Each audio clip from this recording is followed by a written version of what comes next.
Ang ginawa ko dito guys, sinala ko muna itong 2 tasang harina para ito sa ating gagawing pancake, banana pancake mga guys. Lagyan natin ito ng saging. Ito'y binalatan ko muna itong unang saging. At mayroon pa itong pangalawang saging mga guys. At ating babalatan na ang dalawa. At ito ay dudurugin natin mga guys gamit ang tinidor. Ito ay dudurugin ko ng maigi hanggang sa pinong-pino. At kailangan durog na durog mga guys bago ihalo natin dito sa harina.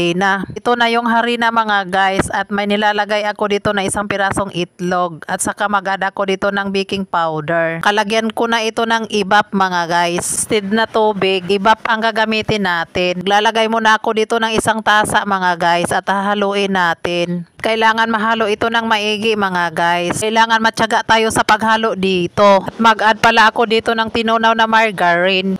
At nagtunaw lang ako ng 1 kutsara. Dito ihalo ko dito sa may harina. Tingnan nyo guys, ganyan ang hitsura. Kung kailangan natin magdagdag ng kalahating tasa na ibap, magdagdag tayo. Bali 2 tasang harina, 1 kalahati ang ibap. 1 tablespoon na baking powder. 1 pirasong itlog, saka 2 pirasong saging.